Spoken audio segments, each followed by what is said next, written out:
First unmute, second share. And we're going to share that one. Share that. Somebody can give me a nod when they see the screen.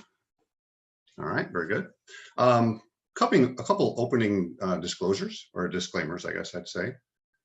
First of all, I'm trying to run this off of 2 laptops and 3 screens. So if for some reason I start reading what appears to be a Rolls-Royce email, please let me know. And secondly, probably more seriously, I had this pretty well done last weekend. And in the events of this week, I've been tempted and resisted for the most part of trying to tackle a topic that's much too big for me and not really in the scope of where I wanted to take this discussion, although there'll certainly be themes that read across. I hope at some point we get to discuss Wednesday and Tuesday and Thursday and every day since last Sunday, and what it means to us as a congregation.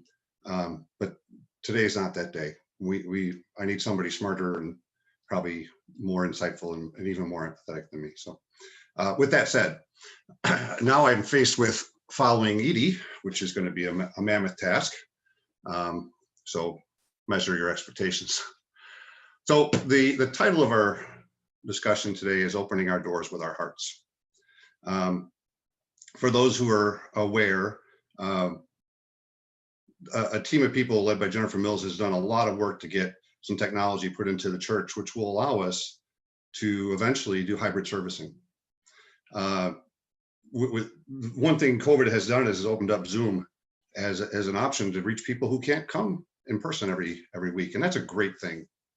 And we want to start preparing ourselves for getting back into our facility, and also continuing to reach out to those who live not so near.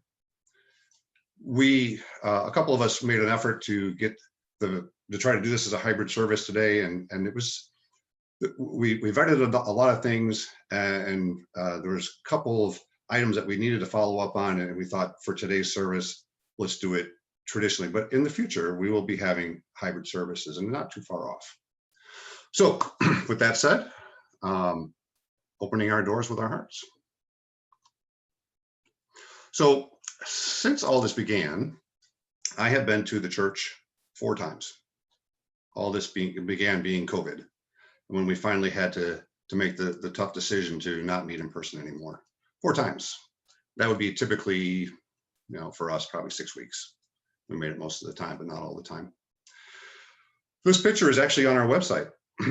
And when we were in last Sunday, I stood up at the pulpit and I looked at the seats, and I thought, well, normally there would be the Mills front left, and we'd see the Tibazars back center, maybe just a little right of center, and the Chavez's would be usually second row towards the center, Penry's third row towards the left, and then Snyder's and De Alorete's second row, third row on the left as well, and of course there's Dick Guernsey with his basket waiting to be thrust upon us in the usually third row on the right in the center section.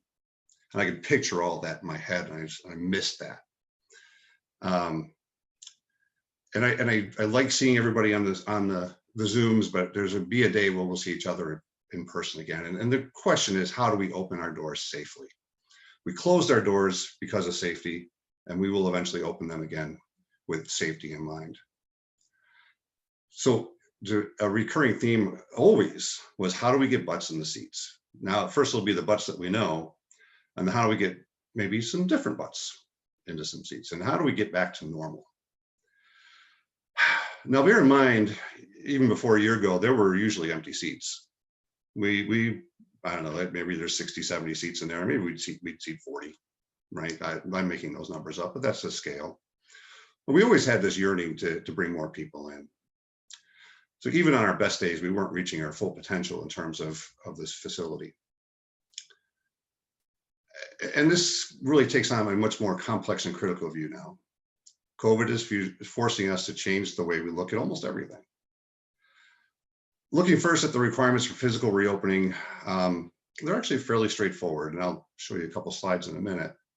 But the CDC will be a great help, and we will be reaching out to a variety of people if they don't volunteer first to help us, because we want to have key committees and demographics to contribute to understanding how do we execute a plan to start bringing people back into the facility. And realistically, it's hard to imagine opening to crowds greater than 5 to 10 people before April or May at the earliest. So we do have time to execute a fairly well thought plan. Change slide. Sorry, again, two laptops and 3 screens. So how do we open the doors? We need to follow the science. I mean, I think as a congregation at an aggregate level, we are committed to science.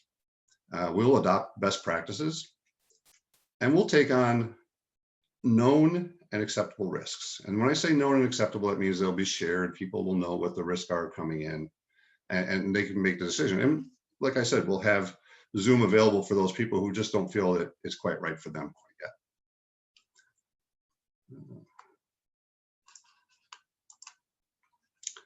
So this is a clip from the CDC's website, How Do We Prepare the Facility?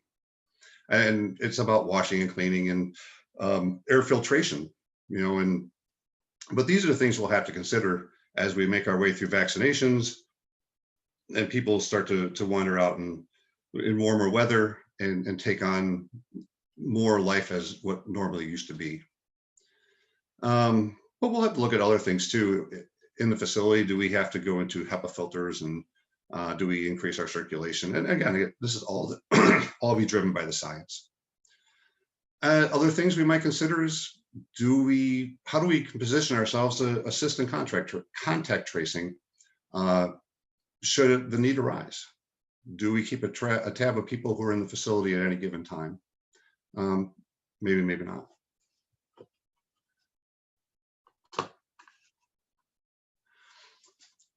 None of this should be a surprise. How do we act? Wash our hands. We will maintain spacing, especially for those people who are not yet vaccinated or have antibodies. We'll do all the things that we're doing in real life right now. I think that's just the price of admission. Next slide. So this is a fun one. I wish it would have copied over a little better, but I clipped this from our website. And what a fun picture. It was actually taken before I was a member.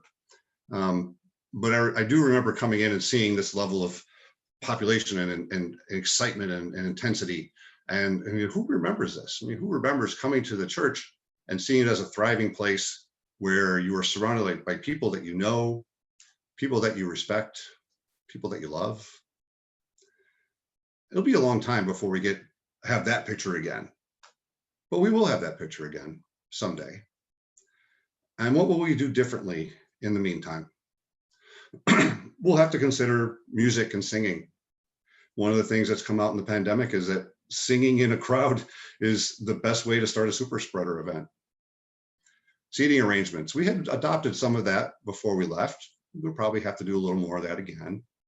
How do we manage the fellowship hall? How do we cascade this to RE, where the kids are in the rooms? Sorry, COVID is a great change agent for both challenging and enabling aspects. We now have, as I said, the ability to worship from afar and up close, or soon to be up close. So, again, I keep confusing which mouse does which one, so bear with me as I stumble through this. If you are interested in contributing to the reopening efforts, contact me. There's my phone number. There's my email. I'd like to start meeting probably towards the end of this month. I've already got a couple volunteers, but this is going to be one of those things where a broader, more diverse participation will drive a better result. Okay. So now the next question. How do we fill the empty seats? And we ask ourselves this a lot before COVID even got here. And where will we find more members? How will we get the members in? And I'm asking myself, especially over the last 3 or 4 weeks, especially this week, is this the right question?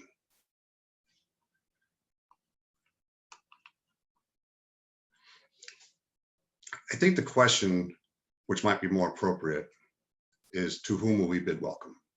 That's my favorite part of the service, by the way, other than listening to people give their testimonials. I love the, to those who are this and that, we bid you welcome.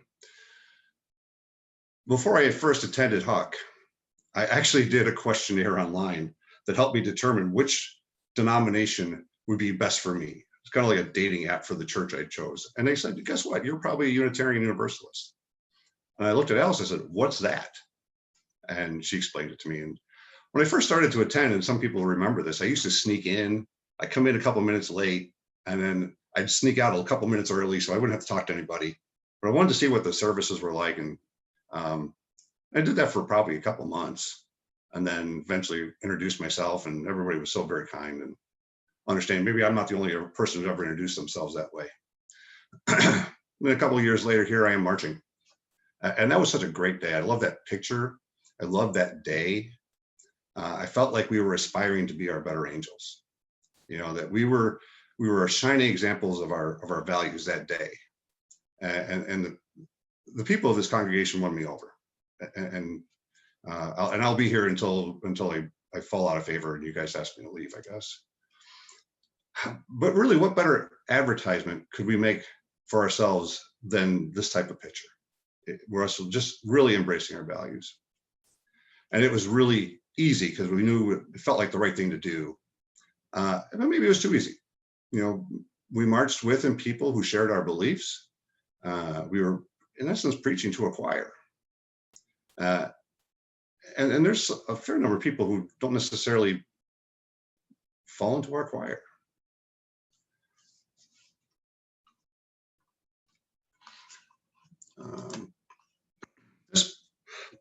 I learned by doing this presentation and spending a little more time on our website. This is actually on our website, and I'm going to read it. Come, whoever you are welcome here. No matter your age, your size, the color of your eyes, your hair, your skin, you are welcome here.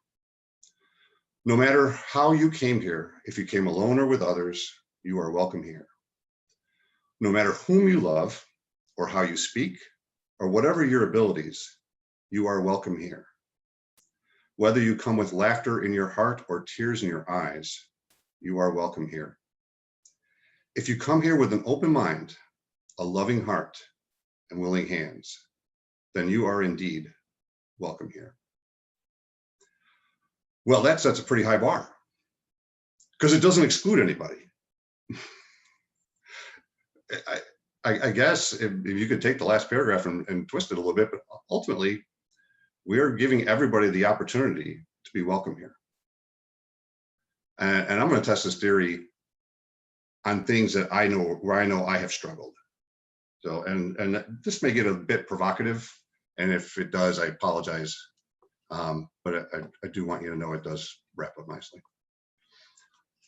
So, to those who choose to elect someone who is more interested in working the system than making progress, do we bid you welcome?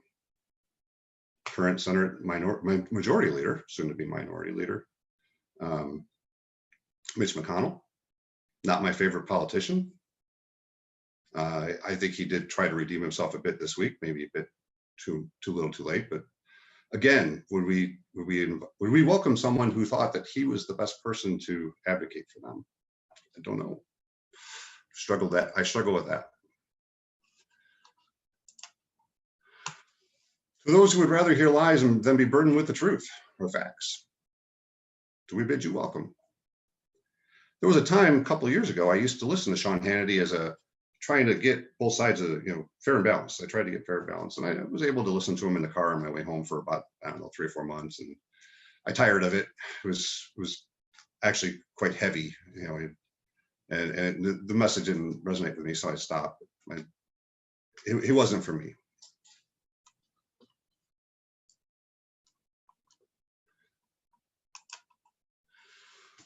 To those who look the other way or support cruel and unusual punishment, do we bid you welcome? I think this picture speaks for itself. Those kids can be 10, 12 years old, maybe. And we're all too familiar with how they've been treated. And we're all too familiar with there's still people being treated that way. It's just, in the onslaught of all the terrible things that happened in the last 4 years, you lose track that this is still occurring. To all those who embrace hubris and hate, do we bid you welcome? I think the hat speaks for itself.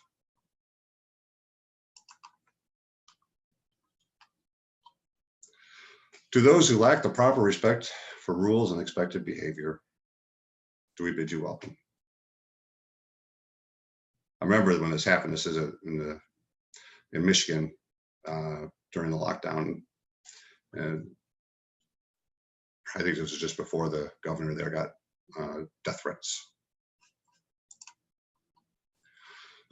To those who do not understand science and choose to ignore progress, do we bid you welcome?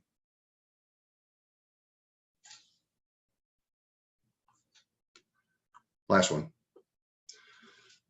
To those who communicate through hate and judgment, do we bid you welcome? So now the payoff. I'm going to give you a hypocrite's confession. I need to move this. Sorry. A little bit. So this is about me. Throughout 2019 and most of 2020, I said out loud and in writing, I would not maintain a friendship with someone who voted for this president. Full stop. I was ready to do it. I really was. I just couldn't understand. I couldn't conceive of someone who would follow this person and adopt those ideals.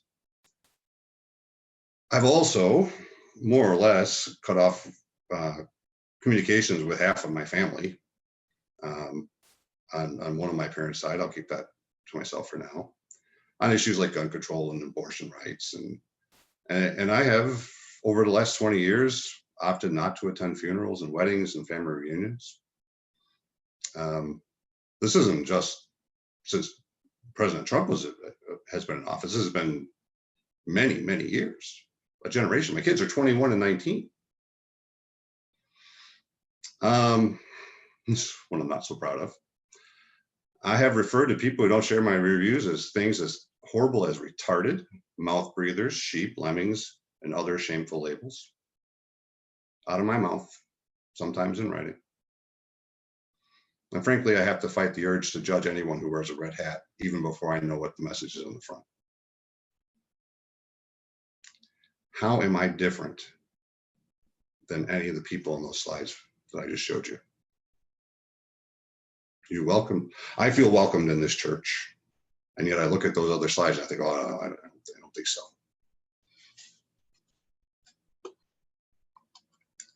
So when you're at a crossroads of confusion, you look for guidance. And this is also off our website. Of the 7 principles, the first 3 seem to apply pretty well. There is inherent worth and dignity in every person. I wasn't giving them that, but we believe that. We need to adopt justice and equity and compassion in human relations. I think I was lacking that. An acceptance of one another and encouragement to spiritual growth in our congregations. These are great words, but it sets a very high bar. But perhaps a low bar would not be worthwhile. So I think we have, at least for myself, a call for compassion and empathy. And if anybody who's friends with me on Facebook can tell them the last week I've been bending over backwards trying to force myself to find empathy and find compassion. And it's not always easy. Sometimes it's really hard. But I think that's where the path is. So, I'm sorry, I got my screen just got out of sync.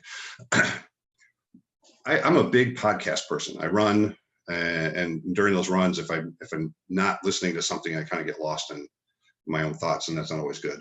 So I listen to podcasts, and one of my favorite podcasts is Freakonomics, which you would think be more about business and such, but every so often they get into what you are personally and how do you build yourself up as a better person.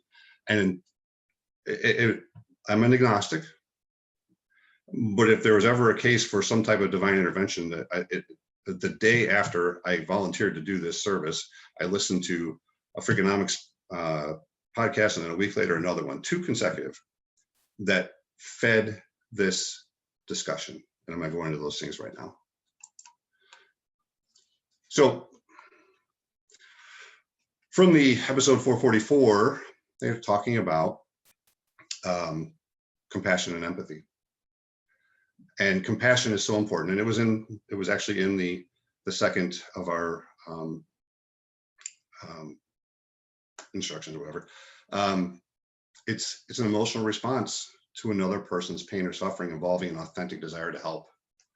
And empathy is how we perceive the emotional states of others, and that gets mapped onto our brain. So empathy is needed in order to show compassion. So you have this dynamic duo of I am empathetic, and I recognize, and I'm compassionate, and I want to help.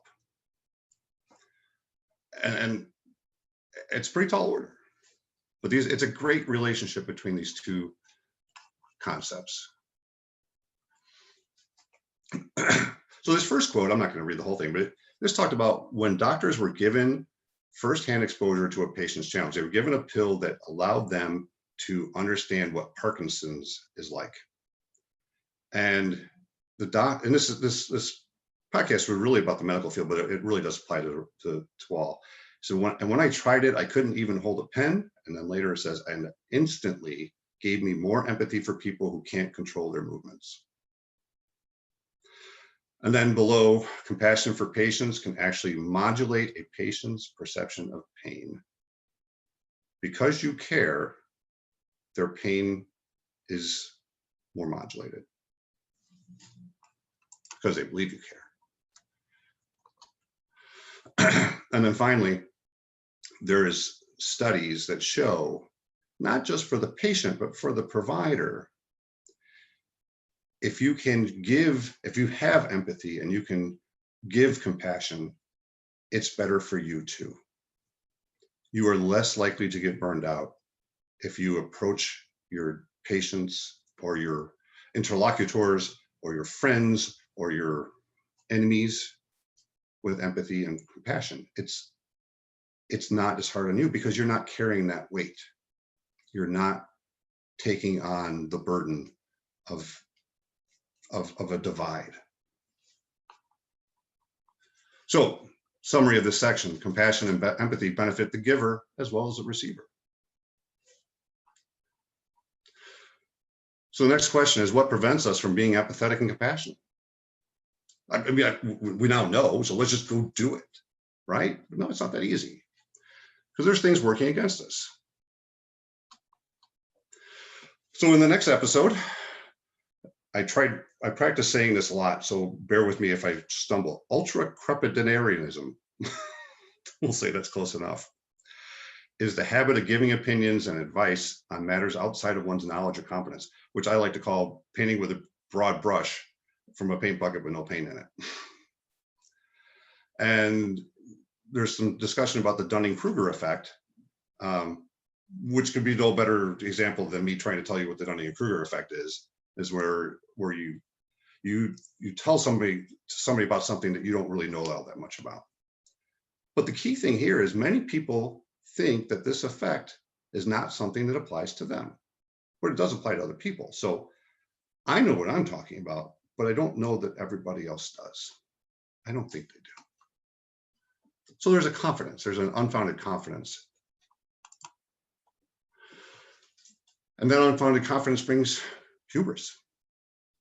So this next question, the next couple of quotes get to, it's really about ignorance, but not as much about ignorance as arrogance, because what they find here is that people with higher levels of education are savvy enough to seek out and find confirming views. And that builds up a confidence. And they have so much confidence in their own beliefs that they avoid evidence that might be contradictory. And what that does is it creates blind spots. And the second quote on it says, not only are we blind to the obvious, but we are blind to our blindness. And that happens. It happens to me. I just gave you some examples earlier. And then on top of all that, and what really inspired me to do this discussion was a movie that was on Netflix called The Social Dilemma. And we are addicted. I probably am addicted to algorithms. I'm trying to break the addiction. Hello, I'm Dan. I'm addicted to algorithms. It is so nefarious that once the algorithms understand our preferences, they are disproportionately reinforced to us, which continues to build that confidence, which turns into hubris, and we're no longer humble. We're no longer able to know that we are reinforcing blind spots. It can happen.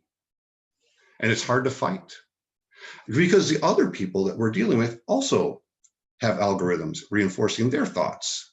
So what started as potentially a very relatively small divide in opinion gets massive and blown out of proportion because we're being reinforced. I have this person on Twitter who has 150,000 followers and follows 150,000 people who said, you're right. But there's another one who says with 200,000 followers and 300,000 that they follow saying, no, you're wrong. And those are both bots. Those aren't real people. Those are thought provokers or thought destroyers, maybe. So takeaway from this section is we are susceptible to blind spots and biased reinforcement of these blind spots. Whew, it's a lot. So what to do? Well, I'd love to say I'd get off of social media a little more, but in light of events this week, I think I'm going to borrow a term that Amy Tibesar said earlier. I can't stop doom scrolling all day, trying to figure out who thinks what and who's doing what, in hopes that finally there might be a tweet or a Facebook post that solves all this, which I know that's not going to happen. So I think the first step is we do aspire to be the shining example of our 7 UU values. They're good values. We need to embrace humility and reject hubris, because for everything that we look to the other side and what they bring to the table, they're looking at us the same way, and they can't understand why we are the way we are, because they are being reinforced with things that tell them that we're wrong. When we first had kids, I wasn't as woke, and I would every so often I'd say, Paige, you're being a bad girl. And she's maybe 1 years old. She didn't know what I was saying. And Alice would correct me. She says, don't say that she's bad. Say that she's good. She's made a bad choice. Most people are trying to do the right thing. Sometimes they make bad choices. Sometimes they make terrible choices. Very few people are truly bad people. There are some, I think, but maybe I'm wrong. But if there are truly bad people, it's a much smaller population than what we probably think. Listen with empathy. Listen to what people have to say. Don't listen with the thought of responding. Listen with the thought of learning, and act with compassion. So let's go back through those pictures with maybe a little more empathy and compassion. Now, again, this is a first impression, and I gave you my first impression last time, and it was embarrassing. So to basically say to those who have chosen a different advocate, do we bid you welcome? I don't think we all have the same advocate, even within our congregation. Maybe we have room for somebody else.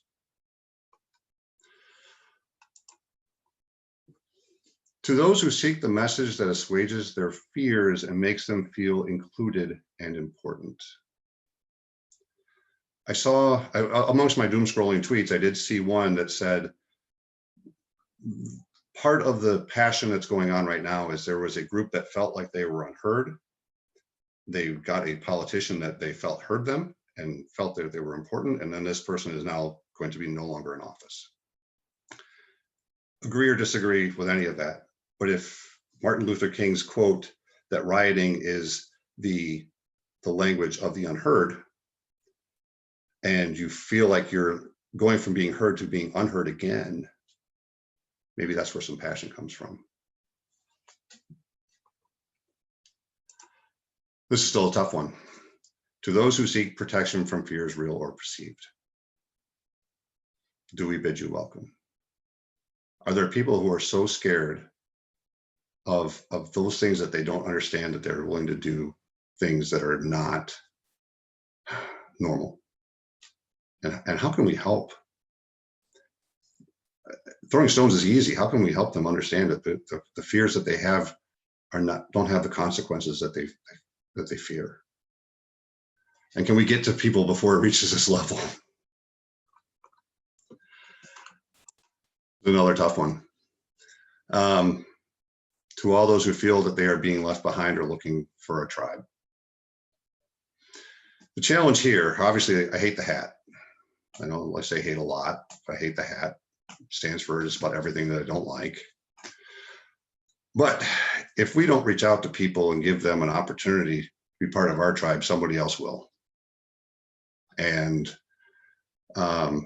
maybe their values aren't in line with ours. Can we be a better tribe to join? I mean, I tell this guy to leave the hat in the car, maybe get rid of the hat, but if he showed up the door, could we let him in? Or better yet, someone who's not as far down the path. To those whose frustrations have morphed into anger with the desire to be heard. So we talked about being heard and rioting. What's the next step for a person like this? If a person is willing to get in the face of a law enforcement official and unleash anger, how long is it until they're storming the Capitol building? And can we engage people before they reach this point of anger?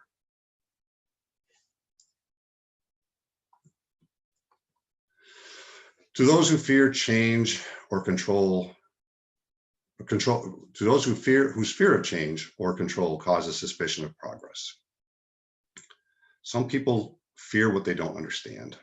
I don't understand necessarily how vaccines work entirely. I have a rudimentary idea, but there are some people who can't get there, and maybe we can just respectfully disagree. And the last one here, to those who feel threatened by the ability of others to travel a different path. Now, this isn't a boring picture, and those signs are offensive, but those actions are rooted in fear. They're rooted in the fear of someone having a different perspective and a different way of approaching things. So leave the signs in the car, and if you're willing to listen, you're willing to have a conversation, maybe you could be welcome.